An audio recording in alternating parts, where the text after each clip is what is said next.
Welcome to the Knowledge Problem Podcast. The objective of this podcast is to engage policy professionals over thought-provoking and sometimes sensitive topics.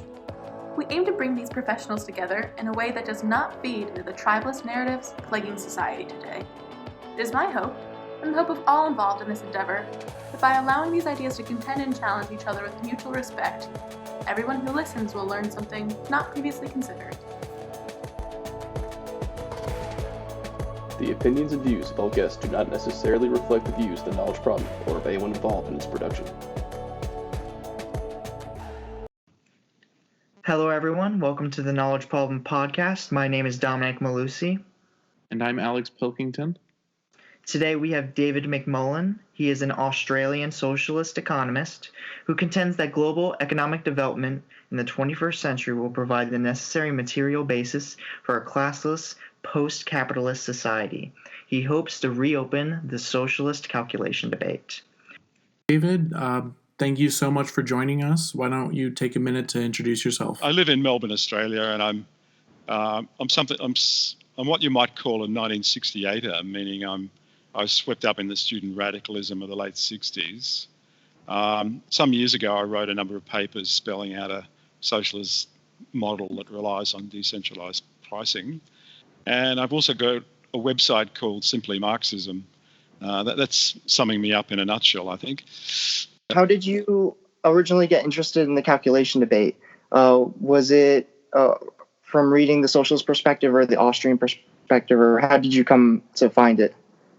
I guess it was probably in the 1980s I got concerned about the claim that somehow socialism was technically impossible, that quite separate from any issue of human nature and motivation, which is the usual debate. There was the claim that it was somehow technically impossible, and that's what the Austrians make a great stress on, that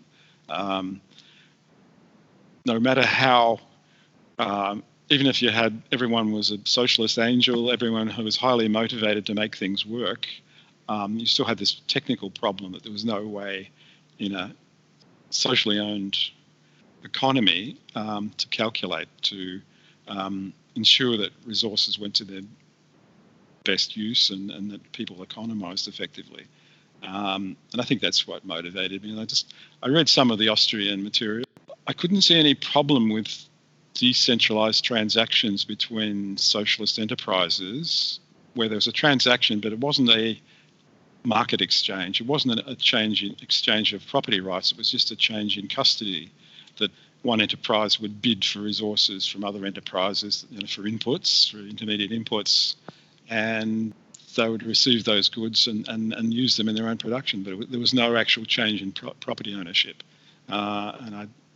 So I just sort of went with that idea. Excuse me. And then, I wrote a few pieces in the 1990s, and then a couple of years ago, I put up a few papers on the internet, which people seem to have picked up on. Yeah, I've read everything that Alex sent me, and it was absolutely fascinating. But I would like to know, where are you coming from with regard to consensus on the debate?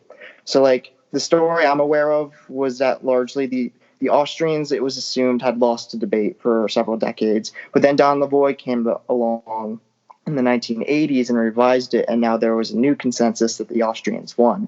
Are you saying that, would you say that the original consensus was correct, or are you offering a whole new layer that the original consensus was the Austrians did win, but you're offering a rebuttal to the Austrians now that you think the socialism can work? They made a lot of good points about how you can't just talk about some general equilibrium model, but that's not. They were saying that socialism could replicate perfectly competitive equilibrium model, which was very unrealistic, and they pointed out how that was unrealistic. So I agree with that. It was more that just that their claim that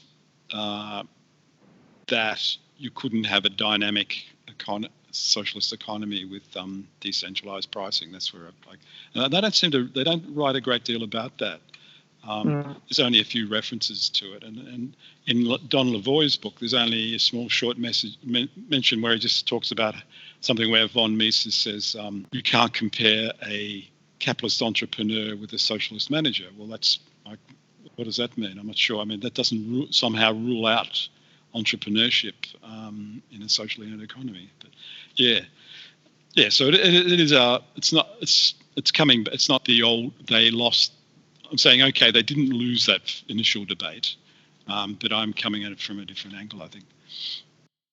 I want you to lay out your model now. What is socialist model that you think can solve the calculation/knowledge problem within a socialist commonwealth? And that, I think, what a lot of people will find interesting about it is you would say it's decentralized, right? You would characterize it that way? Yeah. Okay, I can sum it up in 8 short dot points. Firstly, obviously it's an economy where the means of production is socially owned, so there's no private ownership. Secondly, income is divided between return on investments and wages.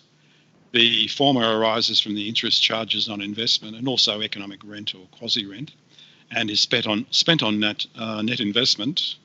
From their wages, workers pay tax. This tax revenue is spent on public goods, on transfers to people who are not expected to work, on the cost of government admin, and also possibly on additional net investment. With their after-tax wages, workers purchase consumer goods and either add to their savings or pay off consumer debt. Thirdly, production is driven by final demand, and this provides derived demand for intermediate goods and services. An example of derived demand would be the demand for leather, which relies on the demand for shoes, handbags, jackets, furniture, etc. Number 4, production facilities bid for the intermediate inputs and labour they require based on the expected demand for their products. Number 5, the transfer of goods from one production facility to another is not a transfer of ownership. It is just a transfer of custody over socially owned property. And in this transaction, no one has a financial interest. No individual receives net revenue, nor incurs a net loss. Workers, including those making entrepreneurial decisions, are not motivated by material gain, but by the satisfaction they receive from their work and the desire to contribute to their common purpose. Net revenue received by production facilities, often after current expenses, would be paid to some agency established for the purpose. If it had been a good investment, this would at least equal depreciation and the rate of interest. Number 6, production facilities endeavour to produce at least cost, both through seeking out the cheapest inputs and by minimising waste. Number 7, funds for investment would come from repayments on previous investments and possibly also from taxation. These funds are then distributed to a large number of investment agencies. This would allow both for a diversity of views in an uncertain investment world and for expertise in different industry sectors. In their assessment of projects, agencies would employ a discount rate when comparing near-term costs with longer-term benefits. And finally, number 8, production units would apply to these agencies for investment funds, either to expand their existing operations or to move into related ones. You would also have groups of individuals establishing startups and applying for funding. Okay, let's sum that up. In many ways, it's what you'd expect from a market economy. Firstly, it's driven by final demand from individuals and from the government. Secondly, production facilities bid for resources in order to meet that demand. And thirdly, these facilities seek investment funds from a range of sources. So it's all very decentralised. However, where it differs from a market economy is that nobody owns anything and people's motivation is quite different. So that's a brief description of the model. Okay, awesome. I mean, the big debate ultimately is over the motivation, whether people could work without thought of financial gain. That's the real debate rather than the calculation debate. Yeah, I was noticing that when you were in your model there, there is a significant difference, it seems, between the degree of focus and you saying that people should be motivated based on for the sake of their work, and if that's a correct characterization. And the Austrians were saying, like, no, it's not. They wouldn't focus as much on motivation. They're assuming. Here, let me put it like this. in order to get innovation, do you think there is a role for entrepreneurship, or would you not necessarily call it entrepreneurship? I think it'd be working at all levels. I think everybody would be encouraged to be entrepreneurial, whether it's finding new ways of doing their own job, or thinking up new ways of improving the products, or thinking about totally new ideas, and then getting together with other people and work, like possibly putting up a proposal for funding for something. I think that the whole concept of highly motivated people, the whole notion is that people are constantly thinking about, how do I improve the job I'm doing? How do I think up new ways of doing things? How do I think of new products?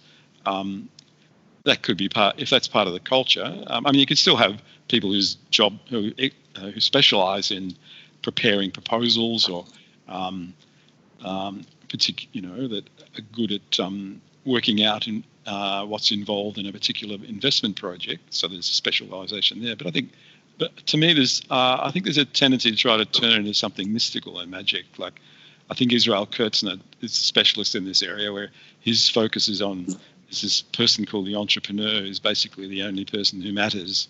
I just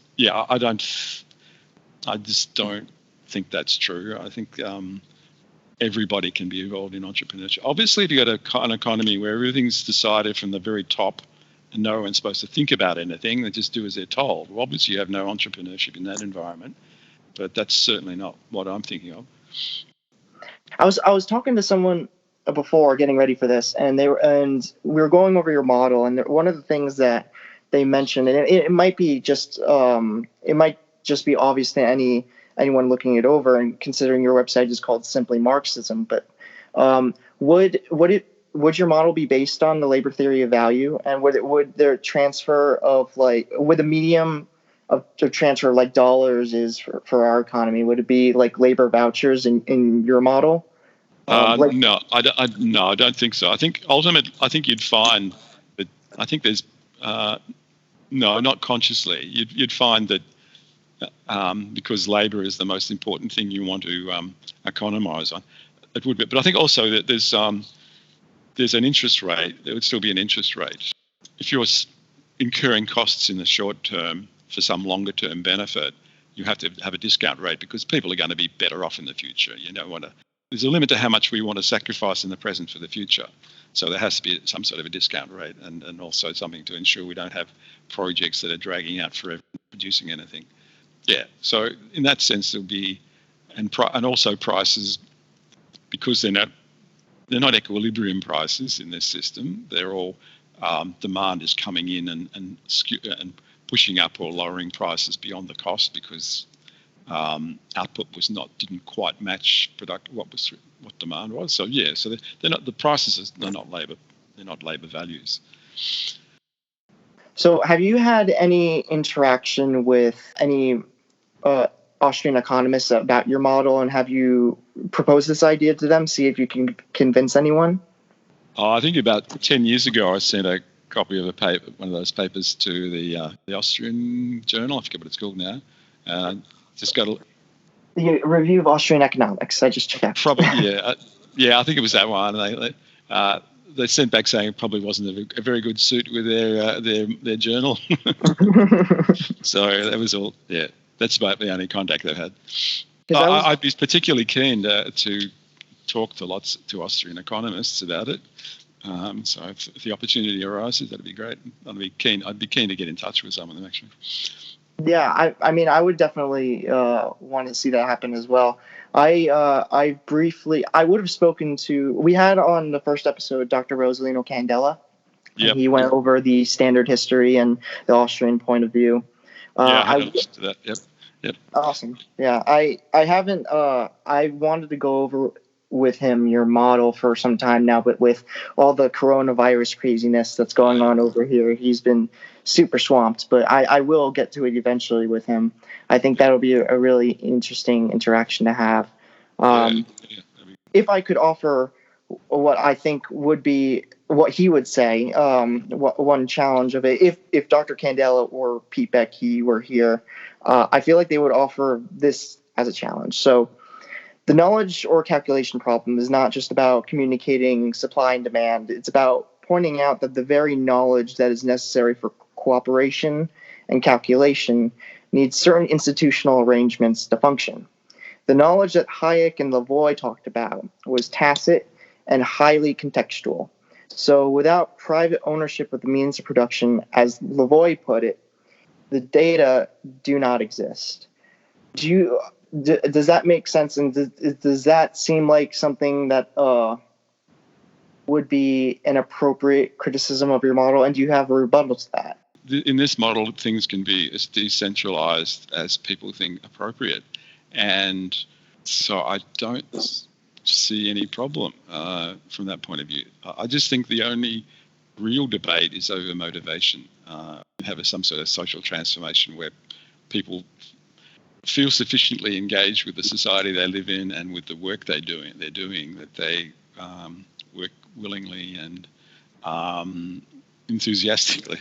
I think that's the debate. I don't think with the tacit knowledge thing, I think there's no, you're not relying on accurately conveying information to somebody above you necessarily. I mean, if there's something only you can do, well, it's assigned to you.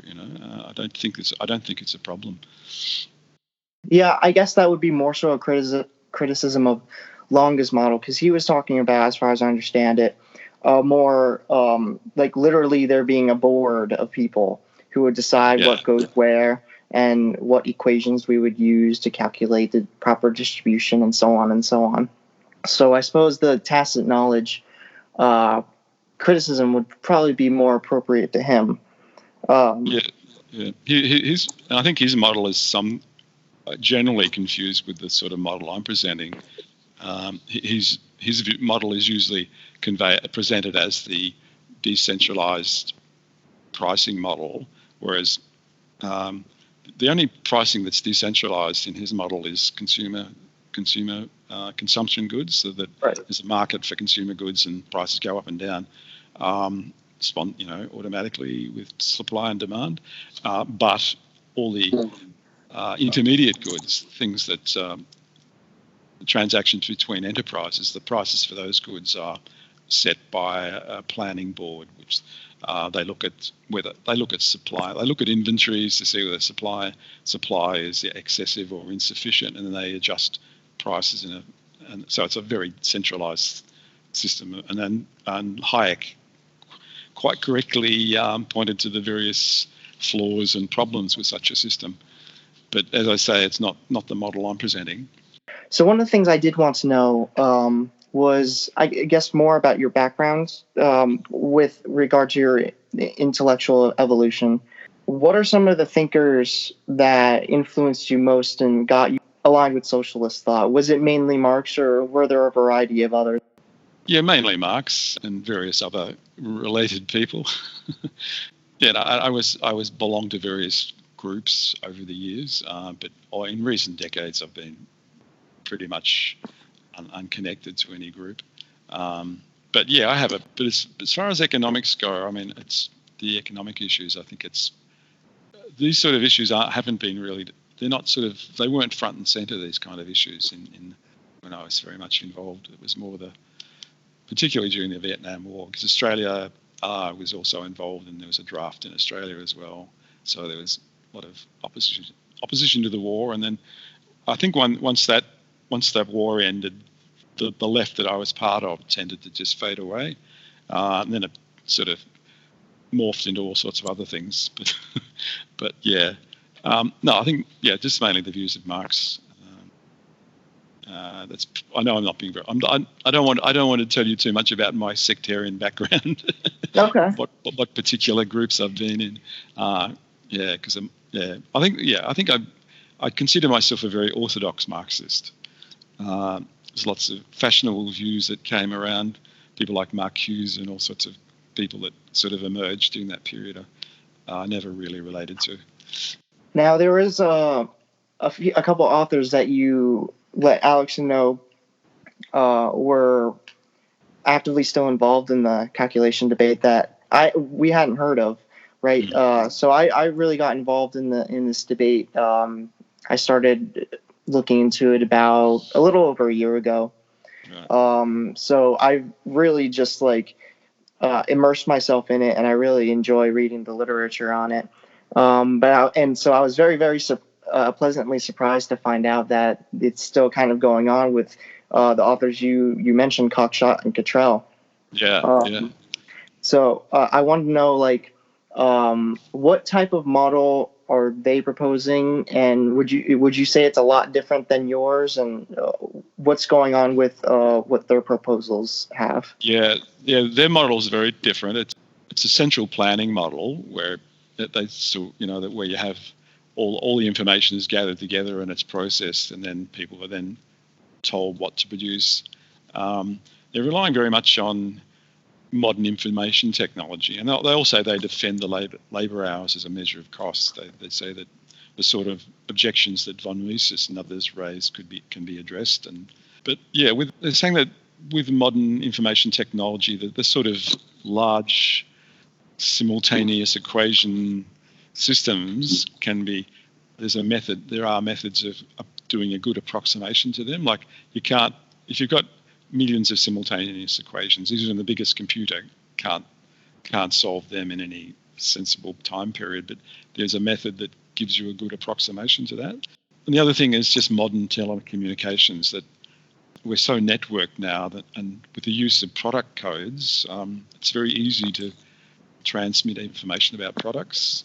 You can have highly specific production codes, the colour of something, the size, shape, whatever, in a particular model. And this information can be gathered very quickly.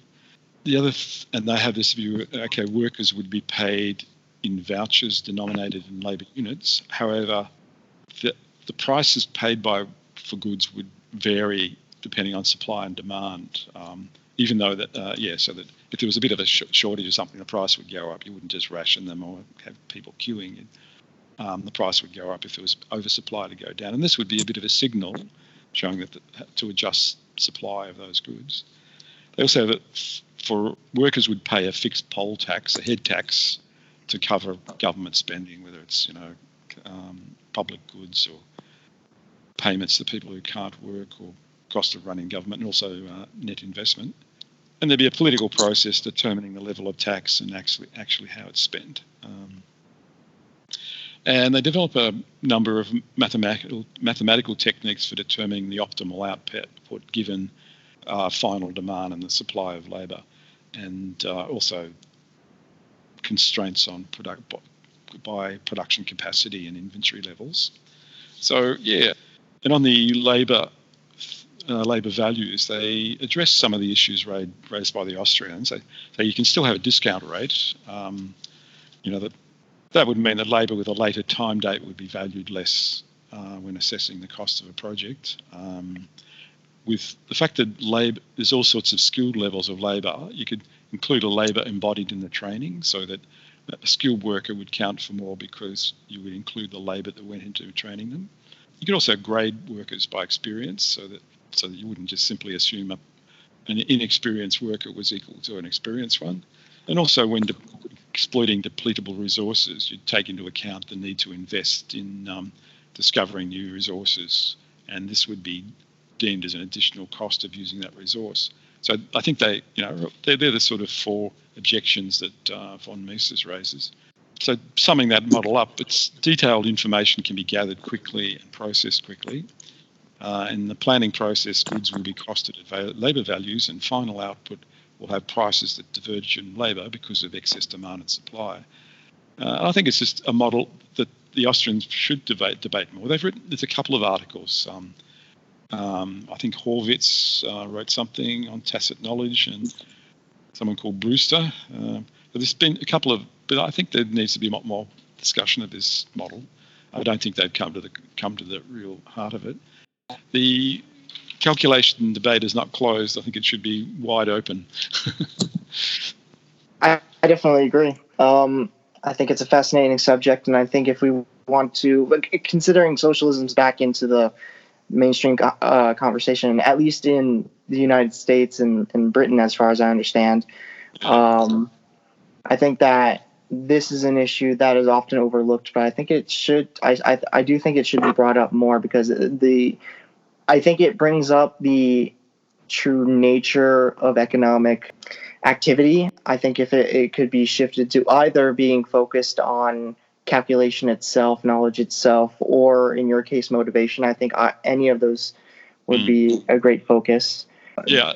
I think, to me, the motivation thing is certainly the most important thing. To me, one of the key messages of Marxism is that capitalism creates the conditions for a socialist or communist society by through economic development. It gives all the crummy jobs to machines and computers and robots, and this creates the prospect of work being something people want to do. And I think also with high levels of productivity, we can start thinking about shared equality being something viable. I mean, no one wants to share poverty, but I can imagine people cooperating over a shared and increasing prosperity. That's a very different world from the one we've been living in for the last 10,000 years, since we ceased being hunter-gatherers. The big other thing is just the social thing. I mean, there has to be a large section of the population actually want that sort of change. When you say that, it's kind of interesting, because one of the presidential candidates in the Democratic Party here in the United States, I'm not sure if you follow American politics very closely, but one of them was Andrew Yang, who kept talking about how automation and AI would soon make a lot of the jobs obsolete. And in order to combat this, he was proposing a universal basic income. But if you wanted to touch on the difference between a socialist society and a UBI, maybe.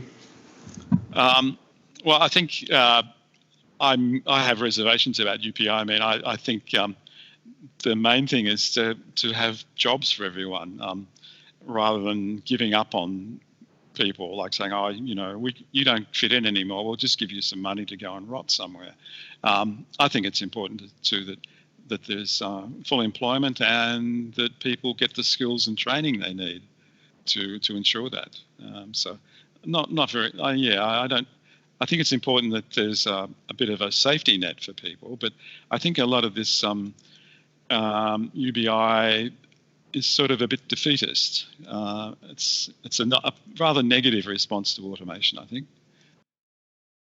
One common criticism I hear about socialism is that without a profit motive, no one would want to do work. And you have a paper where you write about the motivation under socialism, and I was hoping you could explain what that is.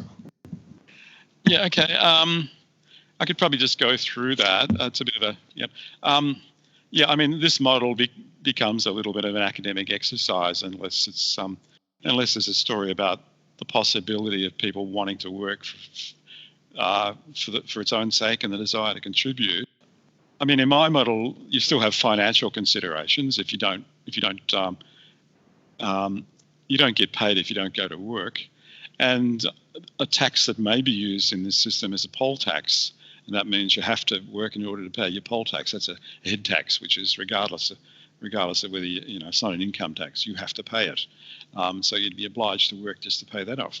But I think the basic thing about self-motivation is there's a material side and a subjective side. On the material side, you really need a high level of economic development. You need all the nasty and tedious jobs eliminated so that you have the prospect of work being something people want to do. And I think developed economies are approaching that.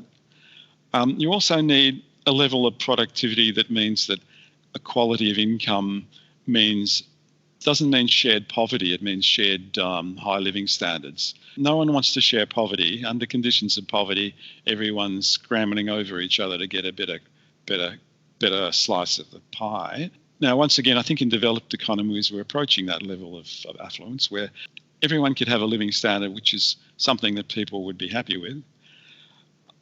So that's the material side. Now, on the subjective side, there's some cultural changes accompanying social ownership that would be needed in order to transform work. Three things come to mind. There would have to be firstly, there would have to be a determination to turn the workplace into a place where everybody thrives. And I think this would depend mainly on workers generally being very rebellious and courageous. What I mean by that is that they wouldn't put up with abusive or toxic behaviour or being bossed or pushed around, and they would stick up for each other. In other words, there'd be a determination to, okay, we're going to make sure that bad behaviour doesn't drive out good behaviour, and that we're all going to cooperate and work together, and anyone who wants to retain a lot of bad crap, we're going to resist that. So there has to be this a rebellious working class that's determined to change the world and make it a better place. Secondly, you would need most people to feel that doing their bit is important for them. For this to happen, they would have to feel that others are doing the same thing, and most people are contributing to a shared prosperity. And generally, they would have to feel that they are part of a society that is working in their interest. In other words, not feel alienated from it. I think there's an interesting story and one to be debated. I know it's not a very popular view, but I think it's a plausible concept. But people would feel, how would you, it's just not going to happen. But I'll be one of those few out there sort of arguing for it. Another criticism I hear a lot about socialism is that it has been tried many times in the real world, and they point to countries like modern-day Venezuela or the fall of the Soviet Union, and they use those as warning of entertaining a socialist economy. Well, looking at Venezuela, to me, Venezuela is pretty much a petro state, just like we've had in Africa. It's one of those countries where the government has lots of oil revenue and then just blows it. In the case of Hugo Chavez, he came to power in a coup and then showered a lot of oil revenue on the poor to win support, and he called it socialism in the 20th century. But the problem was he overspent on winning support. He didn't spend enough on maintaining and improving oil capacity. He was then hit by a drop in oil prices. So it's just an absolute mess.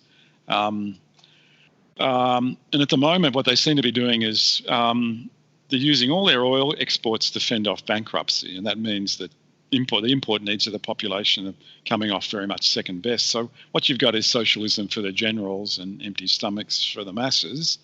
I think I would agree with the view. I think we'd all agree that country needs free elections. I mean, it's a complete mess. It's not going to. What's happening now is not going anywhere, and to move forward, it needs elections. I feel the same way about Cuba, actually. It's pretty much a zombie socialism. It's always been revolution from above. When Castro took over, it was only after he took over, actually, that he told everyone it was a socialist revolution. The working class in that country didn't know about it.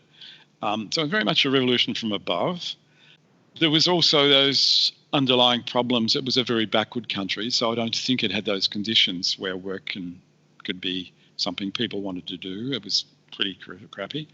And the working class in Cuba has never been a radical, rebellious people. They're passive people who just do as they're told. Whereas if you want a revolution is an ongoing thing where the working class is constantly transforming things. It's constantly pushing back against people who want to push them around, who want to keep things the way they are or don't want to move things forward. And what you have in Cuba is just people sitting around just trying to survive, escaping to Miami if they can.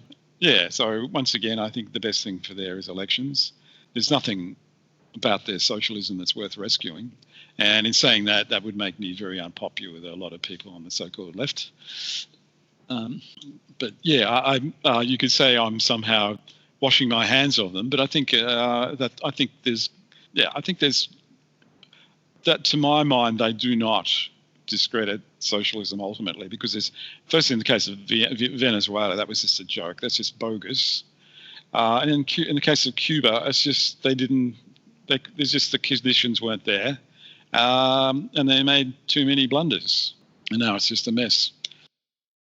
In your papers, you touch on the transparency that would come with a socially owned economy.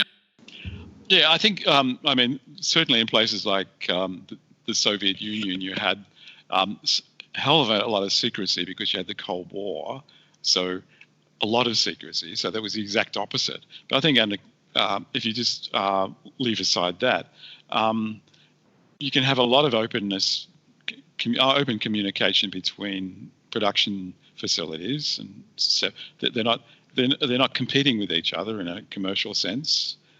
So they can share information much more effectively, and they can have much more honest relations. I think that's one of the factors that could make social ownership more superior to capitalism. I mean, there's a whole host of others. I can't imagine this system having unemployment or economic crises. If the motivation I'm talking about was effective, it would be the best form of work motivation, because there's no incentive system that can beat people simply wanting to do the work, because monitoring people's performance is sometimes rather difficult. But if people just want to do the work, you'll get the best performance.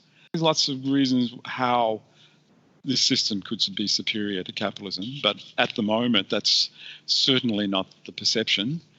Please correct me if I'm wrong on any of this. In your model, typically the financial institutions would be third-party banking systems.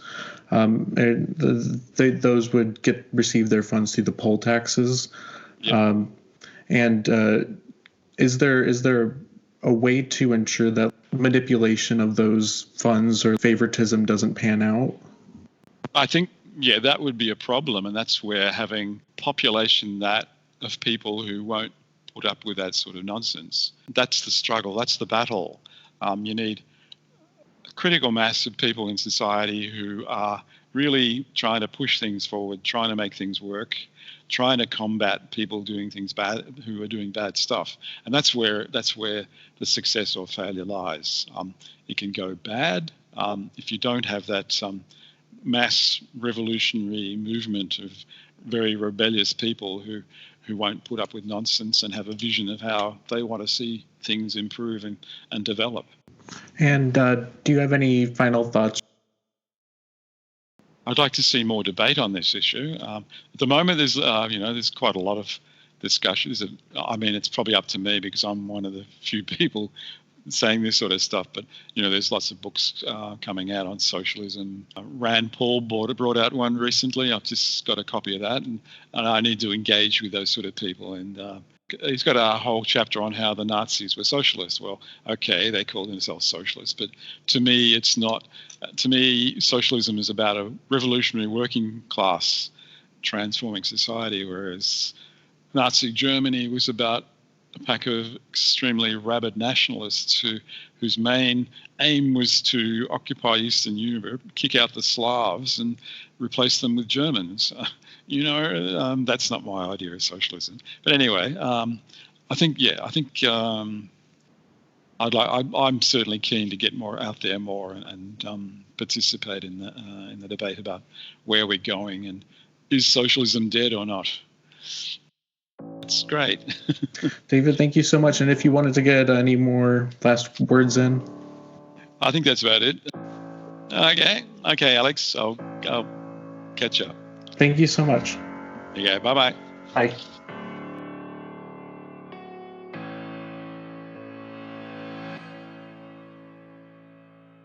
Thank you for listening to this episode of the Knowledge Problem Podcast.